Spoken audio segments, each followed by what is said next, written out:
अधिगम के पठार को समझने के बाद आज की क्लास में हम अधिगम को प्रभावित करने वाले कारक के बारे में बात करेंगे। कौन कौन से ऐसे कारक होते हैं जो अधिगम को सर्वाधिक प्रभावित करते हैं। दोस्तों, वैसे तो अधिगम को प्रभावित करने वाले बहुत सारे कारक होते हैं, लेकिन कुछ महत्वपूर्ण कारक जो सबसे ज्यादा परीक्षाओं में पूछे जाते हैं या वो शब्द जो अधिगम को प्रभावित करने वाले कारक हैं और जिनके अर्थ को समझना हमारे लिए बेहद आवश्यक होता है, इस क्लास में उसके बारे में हम चर्चा करेंगे। जिनमें से सबसे पहला कारक होता है अभिप्रेरणा या मोटिवेशन। किसी भी प्रकार के अधिगम के लिए सबसे ज्यादा जरूरी होता है मोटिवेशन, अंदर से मोटिवेट होना। ये आंतरिक या बाह्य दोनों रूप में हो सकता है, क्योंकि बिना मोटिवेशन के कुछ भी सीखना पॉसिबल नहीं होता है। इसलिए अधिगम को प्रभावित करने वाला सबसे बड़ा कारक अगर क्वेश्चन पूछा जाता है तो हम अभिप्रेरणा को या मोटिवेशन को ही मानेंगे। और हम देखेंगे कि मोटिवेशन दो प्रकार का होता है, एक आंतरिक होता है और एक बाह्य होता है। आंतरिक रूप में और बाह्य रूप में होता है, दो प्रकार से मोटिवेशन होता है।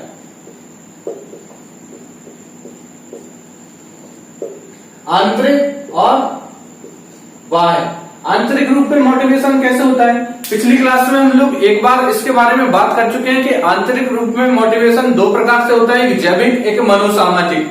जैविक का मतलब होता है कि आपकी मूल प्रवृत्ति पर आधारित, आपकी मूल प्रवृत्ति या आपकी जन्मजात प्रवृत्ति पर आधारित जो मोटिवेशन होता है वो आपका जैविक मोटिवेशन कहलाता है।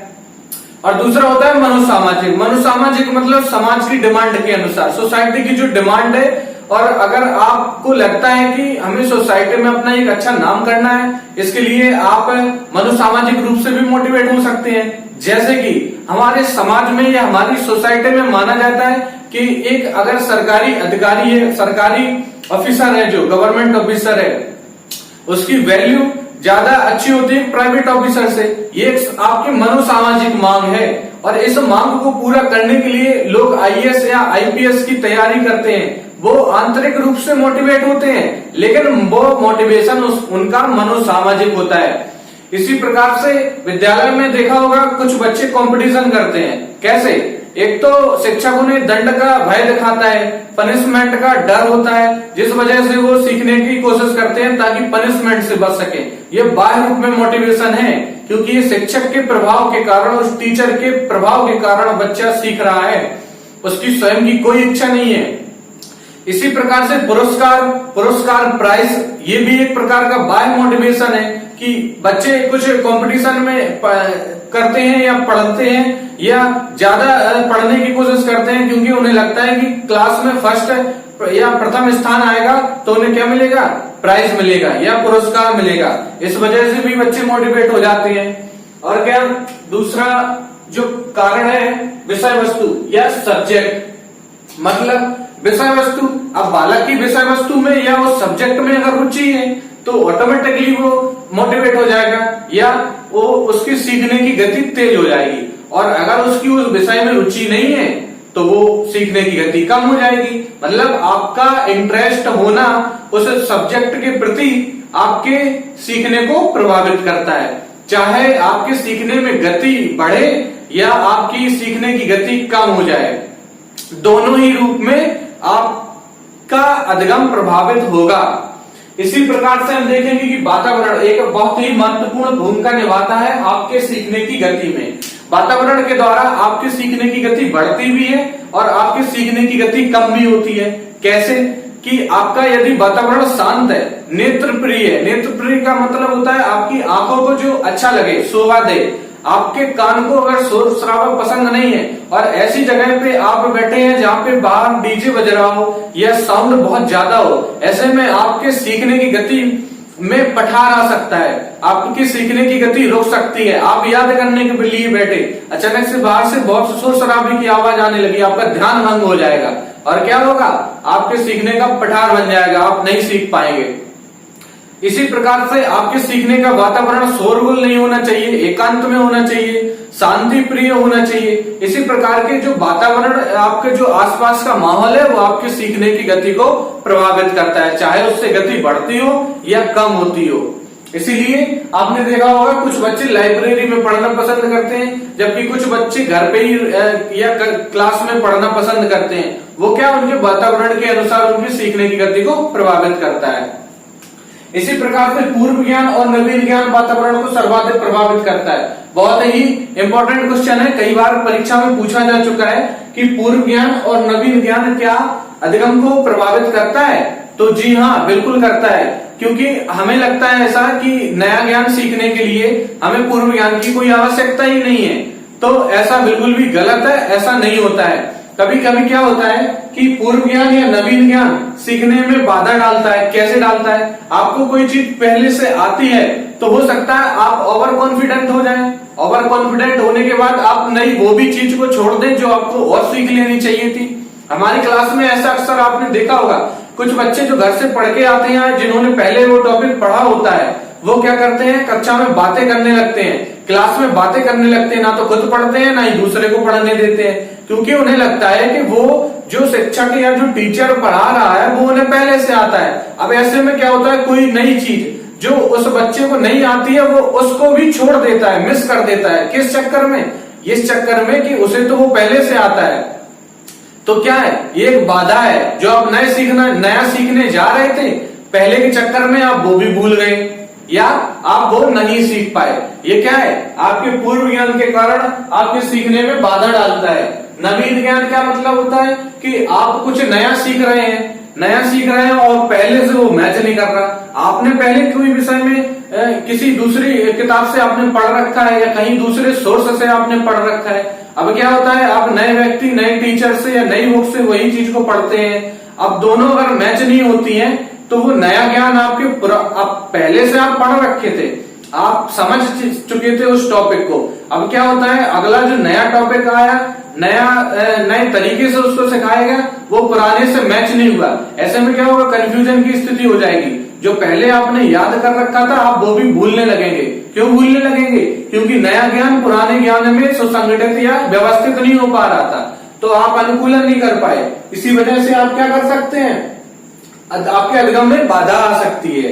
तो ये भी एक कारण है कि नवीन ज्ञान या पूर्व ज्ञान अधिगम में बाधा डालता है या अधिगम को बढ़ाता है। बढ़ाता कैसे है, आप पहले से किसी चीज को सीख चुके हैं। आप कभी कभी क्या होता है कि हम घर से उस सब्जेक्ट को पढ़कर जाते हैं, वही जो स्कूल में टीचर या विद्यालय में हमारे टीचर पढ़ा रहा होता है। अब क्या होता है, जब हम पहले से पढ़ के गए हैं वही चीज को हमने दोबारा पढ़ी तो हमें और अच्छे से समझ में आती है। तो ये हमारे अधिगम में सहायक भी होता है। और नवीन ज्ञान मतलब नया ज्ञान है जो वो क्या होता है, उस चीज को अगर शिक्षक या दोबारा से पढ़ाता है या सिखाता है तो हमें फिर से आसानी हो जाती है। क्यों? क्योंकि वो हमें आता है और उसी को हमें दोबारा से सीखने को मिल गया।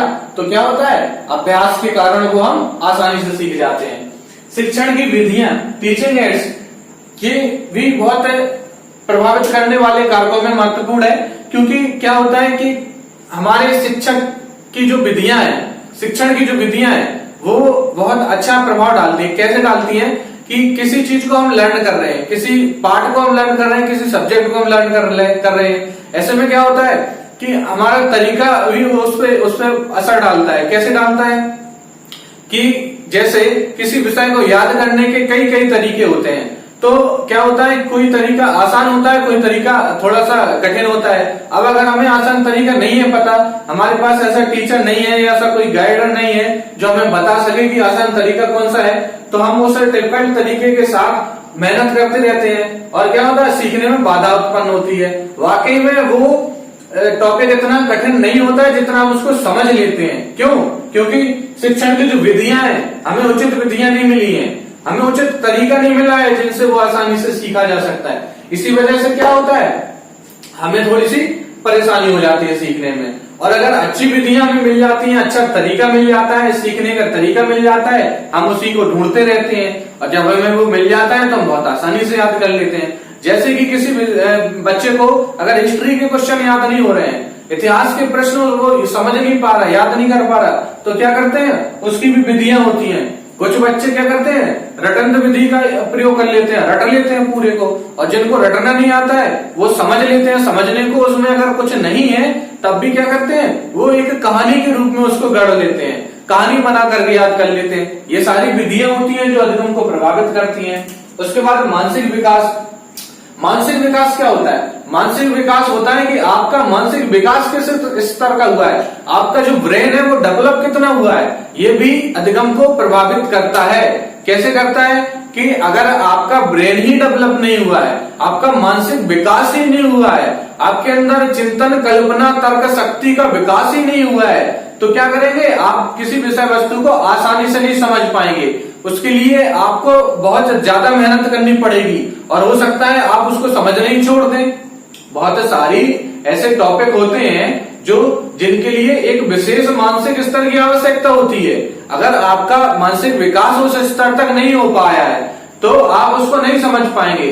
अब आप उस टॉपिक को दोष नहीं दे सकते हैं कि वो कितना कठिन है। एक्चुअली में आपका मानसिक विकास इतना नहीं हो पाया कि आप उसको समझ पाए। तो मानसिक विकास भी एक बहुत बड़ा फैक्टर है। इसके बाद परिपक्वता या मैच्योरेशन आता है। परिपक्वता या मैच्योरेशन का मतलब है बिना परिपक्वता के अधिगम संभव नहीं होता है। कैसे? अगर आपके अंदर मैच्योरिटी नहीं है, आपके अंदर परिपक्वता नहीं है, तो क्या होता है कि आपका अधिगम नहीं होता है। लेकिन एक और इम्पोर्टेंट समझने वाली बात क्या है कि परिपक्वता के कारण आया हुआ परिवर्तन भी अधिगम नहीं कहलाता है। पहली क्लास में हमने पढ़ा था कि अधिगम परिपक्वता के कारण यदि होता है तो वो अधिगम नहीं कहलाता है और बिना परिपक्वता के अधिगम संभव नहीं है। ये बात थोड़ा सा याद रखना।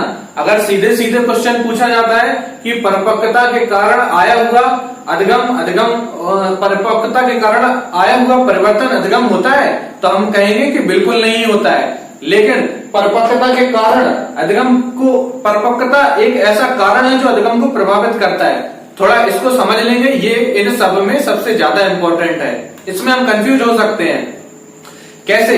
पहली या दूसरी क्लास में हमने जाना था कि परिपक्वता एक निश्चित क्रम में बालक का विकास होता है जिसके कारण वो परिपक्वता की ओर आगे बढ़ता है। जैसे बालक जब 1 साल का होता है तो उसकी क्रियाएं कुछ और होती हैं। 2 साल में थोड़ी मैच्योरिटी आती है, चलना सीख जाता है, थोड़ा शब्दों को बोलना सीख जाता है, इशारे करना सीख जाता है। धीरे धीरे जब वो 5 या 6 साल का होता है तो वो स्कूल जाना सीख जाता है। तो क्या है? ये परिपक्वता है। पहले वो चल नहीं पाता था लेकिन उसकी मांसपेशियां मजबूत हुई, परिपक्वता के कारण वो चलने लगा। तो ये जो चलना उसने सीखा है वो परिपक्वता के कारण अगर सीखा है तो वो उसका क्या है? व्यवहार में परिवर्तन जो आया है वो उसका अधिगम नहीं है। लेकिन यहाँ पे जानने वाली बात है कि परिपक्वता होने पर ही अधिगम में गति आती है। जैसे कोई विषय वस्तु को आप 10 साल की उम्र में नहीं सीख पा रहे थे, लेकिन जैसे ही आप 12 साल के हुए आप उसको आसानी से समझने लगे। समझ रहे हैं ना? आप जैसे 18 साल की उम्र में आप बाइक चलाना मान लो नहीं सीख पा रहे थे। क्यों? आपकी बॉडी इतनी मैच्योर नहीं हुई थी, आप इतने परिपक्व नहीं हुए थे। लेकिन हो सकता है कि फिर आपने अभ्यास करना प्रारंभ किया और 1 साल में आप बाइक चलाना सीख गए, साइकिल चलाना सीख गए आप बचपन में। तो क्या आप 1 साल की या 6 महीने की अवस्था में तो नहीं सीखे होंगे ना? बॉडी को परिपक्वता की जरूरत पड़ी होगी, तब जाके आप चलाना सीखे होंगे। साइकिल चलाना भले ही आपने अपने अभ्यास के कारण सीखा है, साइकिल चलाना एक अधिगम है, लेकिन वो क्या है? परिपक्वता से पहले आप नहीं चलाना सीख पाएंगे, एक निश्चित परिपक्वता के बाद ही चलाना सीख पाएंगे। और साइकिल आपने परिपक्वता के कारण नहीं सीखी है, साइकिल आपने अभ्यास के कारण सीखी है। लेकिन परिपक्वता उसका कारण है कि आपकी मांसपेशियां इतनी मजबूत हुई कि आप पैडल मार सकें, हाथ इतने मजबूत हुए कि आप हैंडल को साध सकें। तो ये क्या है? ये आपकी परिपक्वता है। ये भी एक फैक्टर है किसमें? आपके अधिगम को प्रभावित करने में। और इससे संबंधित जो भी क्वेश्चन है उनको अब अभी हम डिस्कस करेंगे। और दोस्तों इस वीडियो को लाइक करें, शेयर करें, कमेंट करें। जो भी आपको इनमें समझ में नहीं आ रहा हो या अपनी तरफ से आप कुछ सुझाव देना चाहें, कुछ भी पूछना चाहें, तो आप कमेंट जरूर किया करें। और इस वीडियो को आप अपने ग्रुप में शेयर करें, दोस्तों के साथ शेयर करें और चैनल को सब्सक्राइब जरूर करें। दोस्तों अभी हमने अधिगम को प्रभावित करने वाले कारकों के बारे में जाना और अब हम उन कारकों से संबंधित कुछ महत्वपूर्ण प्रश्नों के बारे में चर्चा करेंगे। ये जो क्वेश्चन है वो प्रीवियस ईयर में कई बार आ चुके हैं, परीक्षाओं में पूछे जा चुके हैं और इनसे और भी प्रश्न जो बनाए जा सकते हैं उनके बारे में अब हम लोग क्या करेंगे? चर्चा करेंगे। तो जिनमें से सबसे पहला हमारा जो प्रश्न है वो आपकी स्क्रीन पे आप लोग उसका आंसर देने की कोशिश करेंगे कि विशेष रूप से प्राथमिक स्तर पर विद्यार्थियों की सीखने संबंधी समस्याओं को संबोधित करने का सबसे बेहतर तरीका है। क्या है? ऑप्शन ए, महंगी और चमकदार सहायक सामग्री का प्रयोग करना। देखिए ये ऑप्शन हमारा गलत होगा, क्योंकि सीखने के लिए किसी भी प्रकार की महंगी या चमकदार या ऐसी ब्रांडेड चीज की कोई आवश्यकता नहीं होती है। और ऑप्शन बी है, सरल और रोचक पाठ्य पुस्तकों का प्रयोग करना, ये हो सकता है। ऑप्शन सी देखेंगे कि कहानी कथन पद्धति का प्रयोग करना, ये भी हो सकता है क्योंकि कहानियां रोचक होती हैं और बच्चों को पसंद आती हैं। ऑप्शन डी, क्षमता के अनुरूप विभिन्न शिक्षण पद्धतियों का प्रयोग करना। अब 3 ऑप्शन ऐसे हैं जो हो सकते हैं, लेकिन क्या होता है, हमें ज्यादा प्रेफरेंस किसको देनी है। सीटेट परीक्षा में ये प्रश्न 2011 में पूछा गया था, तो हम लोग देखेंगे कि इनमें से शिक्षण पद्धति का प्रयोग हम लोगों ने देखा था, प्रभावित करने वाले कारकों में शिक्षण विधियां। सीधा क्वेश्चन वहीं से आ रहा है कि शिक्षण विधियां अधिगम को प्रभावित करने वाले कारकों के अंदर अभी हमने पढ़ी थी, तो इसमें ऑप्शन डी सही होगा कि क्षमता के अनुरूप, बालक की जो क्षमता है उसके अनुरूप उसको उसके शिक्षण पद्धतियों का प्रयोग करना। जैसे कि हम लोग समझेंगे, सरल और रोचक पाठ्य वस्तुओं को प्रयोग में लाना, क्यों हो सकता है, लेकिन क्या होता है कि बालक की स्थिति अगर ऐसी ना हो कि वो उनको भी ना समझ पाए, उनकी रुचि ही ना हो, तो वो रोचक पाठ्य पुस्तक किस काम की। ऑप्शन सी में हम लोग देखेंगे कि कहानी कथन पद्धति का प्रयोग करना चाहिए। अब कहानी कथन, अगर हम फर्स्ट क्लास के किसी बच्चे को कहानियां सुनाएंगे, या जो बच्चा अभी लिखना भी नहीं सीखा है वो कहानियों को बिल्कुल भी नहीं समझ पाएगा, तो उसके लिए शिक्षण विधि हमें कैसी चाहिए, शिक्षण विधि चाहिए कि हमें उसको चौक द्वारा या कलम पकड़वा करके पहले हमें उसको लिखना सिखाना चाहिए। तो इसी प्रकार से प्रश्नों के इस अगले क्रम में हम लोग देखेंगे कि बीजों का अंकुरण संकल्पना के शिक्षण की सबसे प्रभावी पद्धति है। शिक्षण विधियों के अंतर्गत ये प्रश्न पूछा गया है, जो सीटेट पेपर 1 में 2012 में पूछा गया है। आप लोग देख रहे होंगे कि जो पिछला अधिगम का पठार था और प्रभावित करने वाले कारक हैं, लगातार इनसे यूपीटेट और सीटेट में लगातार क्वेश्चन पूछे जाते हैं हर साल, और आप अगला जो एग्जाम देंगे उसमें भी आपको इनसे कोई ना कोई एक क्वेश्चन निश्चित रूप से मिलेगा। छोटा सा टॉपिक है, आसान है, आसानी से आप समझ सकते हैं, इसको इग्नोर बिल्कुल भी ना करें। कि ऑप्शन ए है, विद्यार्थियों द्वारा पौधों के बीज बोना, उसके अंकुरण के चरणों का अवलोकन करना। ठीक है। ऑप्शन बी है, श्यामपट्ट पर चित्र बनाना और वर्णन करना। ऑप्शन सी है, बीज की वृद्धि के चित्र दिखाना। ऑप्शन डी है, विस्तृत व्याख्या करना। अब बीजों के अंकुरण की संकल्पना, कि बीज कैसे बोए जाते हैं, कैसे उनमें से पौधा निकलता है, पौधा किस प्रकार से बड़ा होता है, अगर ये हम करके देखेंगे तो ज्यादा आसान होगा। अब कोई किसान है, किसान ने कभी मनोविज्ञान नहीं पढ़ी होती है, लेकिन फिर भी वो जानता है कि बीज को कैसे बोना है, किस प्रकार से कितने दिन में इसमें पानी लगाना है, क्या क्या खाद डालनी है और कितने दिन में पौधा बनकर तैयार हो जाएगा। क्यों? क्योंकि उसने करके देखा है, इस वजह से उसको उसकी सारी क्रिया विधि पता होती है। अब अगर उसको चित्र बना के समझा दिया जाए तो शायद कभी समझ में नहीं आएगा। इसी प्रकार से बीज की वृद्धि के चित्र दिखाएंगे तब भी समझ में नहीं आएगा, उसकी विस्तृत व्याख्या कर देंगे तो शायद कभी भी समझ में नहीं आएगा। इसलिए हम क्या करेंगे कि विद्यार्थियों को कहेंगे कि घर में कुछ बीजों को अपने गमले में या कहीं मिट्टी में बो कर देंगे, जिससे उन्हें कुछ दिनों के बाद उसका जब वो बालक अवलोकन करेंगे, प्रतिदिन उसको देखेंगे, उसकी वृद्धि को पैमाना उसका मापन करेंगे, तो बालक बहुत आसानी से समझ पाएंगे कि किस प्रकार से बीजों का अंकुरण होता है। प्रश्नों की श्रृंखला में अगला प्रश्न हम लोग देखेंगे कि किसी कक्षा में शिक्षक की भूमिका है। अभी हम लोगों ने वातावरण के बारे में पढ़ा था, क्वेश्चन वहीं से है। सीटेट में 2015 में फिर से ये क्वेश्चन पूछा गया कि समय सारणी का कठोरता से पालन करना और पाठ्यक्रम में बंधे रहना। अब शिक्षक की ये भूमिका नहीं होती है कि समय सारणी का कठोरता से पालन करना, बच्चों के साथ कभी भी कठोरता से पेश नहीं आना चाहिए, पाठ्यक्रम में बंधे रहना। पाठ्यक्रम में बंधे रहेगा तो वो अपने स्वयं के जो अनुभव है, स्वयं का ज्ञान है, उनको कैसे वो बालकों तक पहुंचा पाएगा। तो ये हमारा ऑप्शन गलत है। ऑप्शन बी देखेंगे सीखने की विश्वसनीय स्थितियां जुटाना और शिक्षार्थियों को स्वतंत्र चिंतन की सुविधा देना। ऑप्शन हो सकता है ये। ऑप्शन सी देखेंगे अपने ज्ञान से शिक्षार्थियों को परिपूर्ण करना और उन्हें परीक्षा के लिए तैयार रखना। हमें विद्यार्थियों को परीक्षा के लिए तैयार नहीं करना है, हमें बच्चों को जीवन जीने के लिए तैयार करना है। समझ रहे हैं? जहां भी आपको इस प्रकार का कोई ऑप्शन मिले कि विद्यार्थियों को परीक्षा के लिए तैयार करना, आप उसको गलत मानेंगे, क्योंकि हम बच्चों को जीवन जीने के लिए तैयार करना चाहते हैं, ना कि परीक्षा के दबाव के लिए। ऑप्शन डी है सीधे तरीके से ज्ञान पहुंचाना और शिक्षार्थियों को सही उत्तरों के लिए तैयार करना। अब शिक्षार्थी अगर आपका रटाया सही उत्तर देगा तो वो स्वयं से क्या ज्ञान का निर्माण करेगा, और अगर शिक्षार्थी को आप सिर्फ अपना ही ज्ञान सिखाएंगे तो वो स्वयं का ज्ञान निर्माण कैसे कर पाएगा। इसीलिए हमारा ऑप्शन बी सही रहेगा कि विश्वसनीय स्थितियां जुटाना मनोविज्ञान के अनुसार और शिक्षार्थियों को स्वतंत्र चिंतन की सुविधा देना। मतलब बालक जैसे सीखना चाहता है, हमें उनको, शिक्षक का काम होता है सुविधा प्रदाता। बालक क्या सीखना चाहता है, हमें उसकी स्थितियां जुटा कर देनी है, उसको वातावरण उपलब्ध कराना है। ज्ञान का निर्माण वो स्वयं करना चाहता है और स्वयं ही बालक ज्ञान का निर्माण करता है।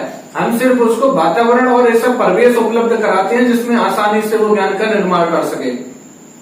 अगले क्वेश्चन के बारे में हम लोग देखेंगे कि निम्नलिखित में से कौन सी एक महत्वपूर्ण गतिविधि बच्चों को सीखने के लिए सक्षम बनाती है। देखो ये क्वेश्चन भी सीटेट पेपर सेकंड में 2016 में पूछ लिया गया और यही क्वेश्चन DSSB PRT में भी पूछा गया है। आप समझ रहे होंगे 7, 8, 6 पॉइंट जो आपको बताए गए थे उन्हीं से कितने क्वेश्चन प्रतिवर्ष पूछे जा रहे हैं कि निम्नलिखित में से कौन सी एक महत्वपूर्ण गतिविधि है जो बच्चों को सीखने के लिए सक्षम बनाती है। ऑप्शन ए संवाद, ऑप्शन बी पुरस्कार, व्याख्यान और निर्देश।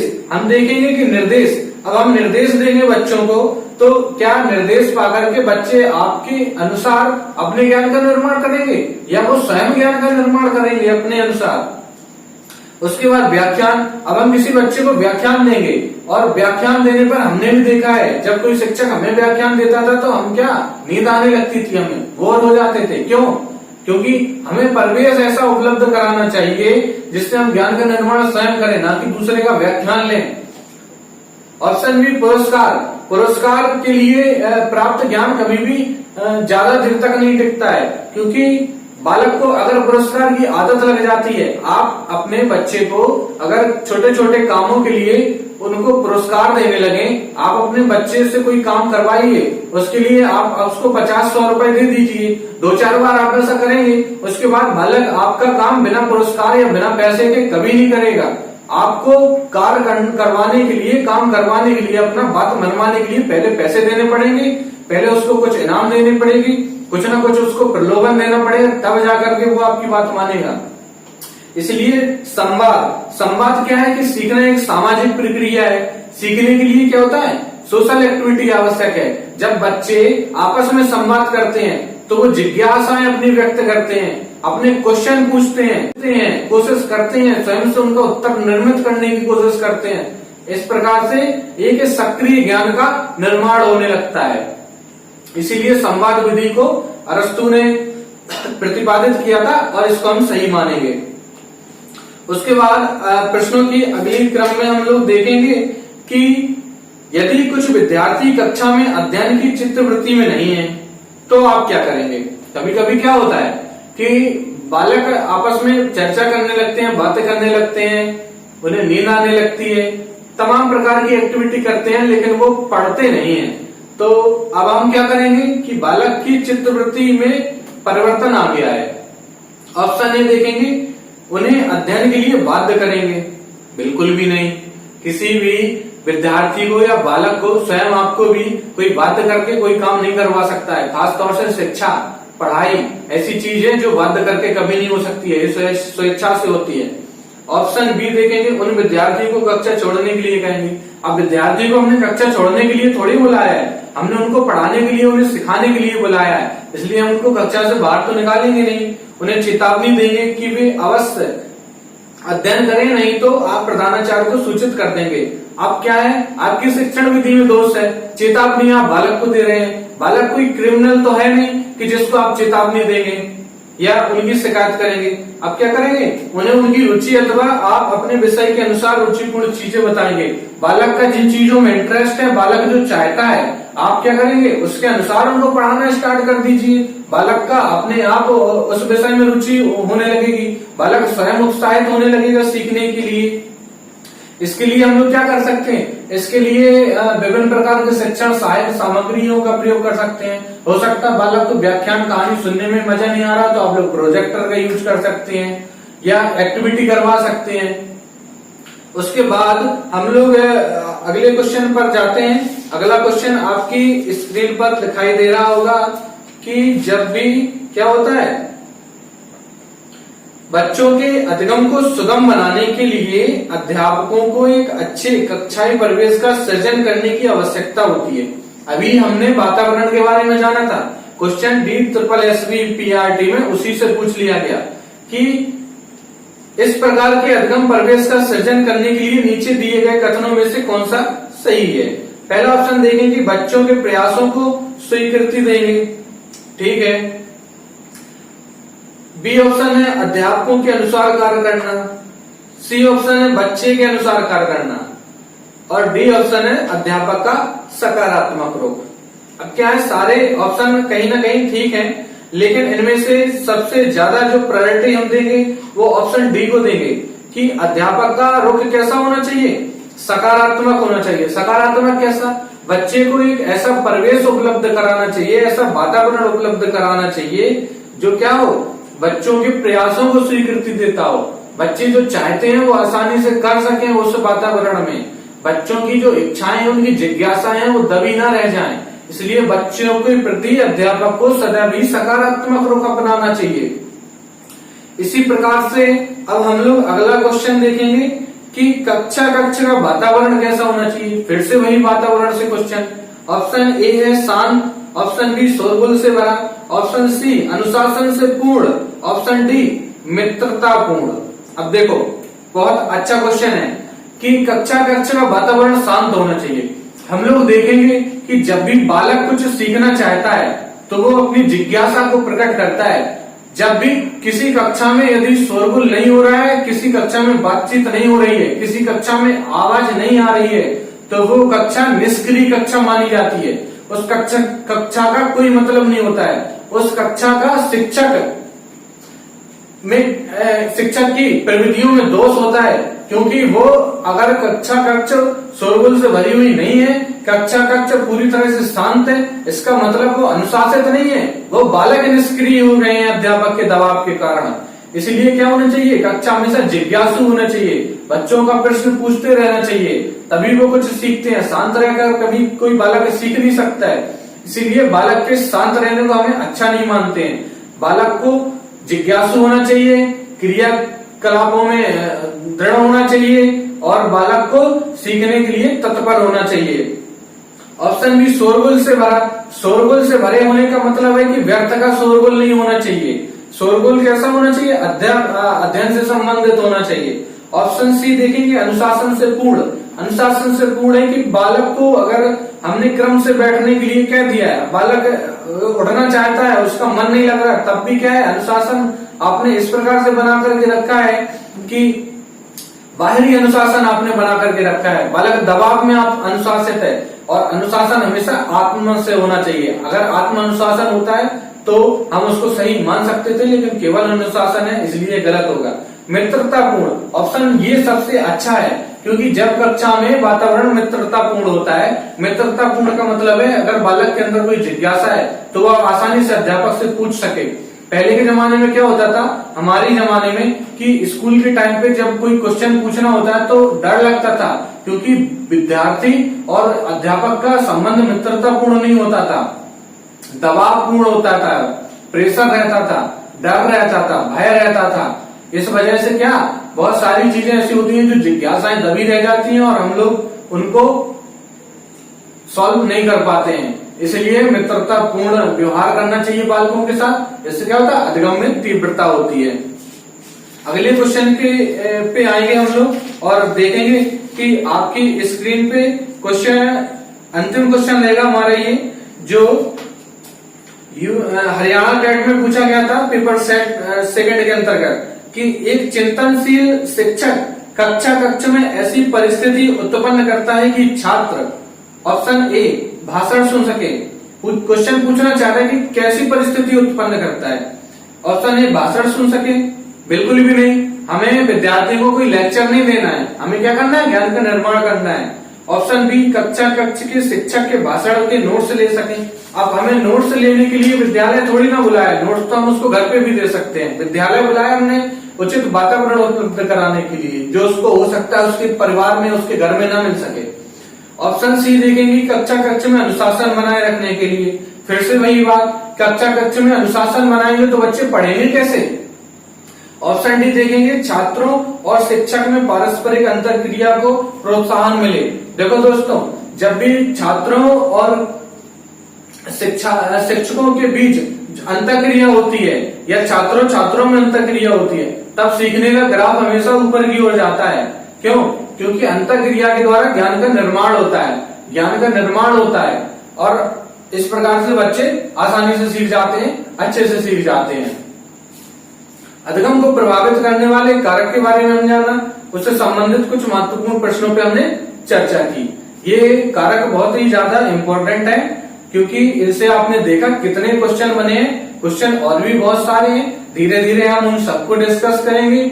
अगले टॉपिक आएंगे, जो भी महत्वपूर्ण क्वेश्चन होंगे हम उनको डिस्कस करते रहेंगे। मैं ऐसे क्वेश्चन आपके लिए लाता रहूंगा, आप बस बने रहिए गुरुशिला के साथ और आनंद लेते रहिए शिक्षा मनोविज्ञान का। चैनल को सब्सक्राइब जरूर करें, वीडियो को लाइक करें, कमेंट करें, शेयर जरूर करें। और दोस्तों धन्यवाद, फिर से मिलेंगे कल की क्लास में सीखने के स्थानांतरण के बारे में बात करेंगे। Thank you class.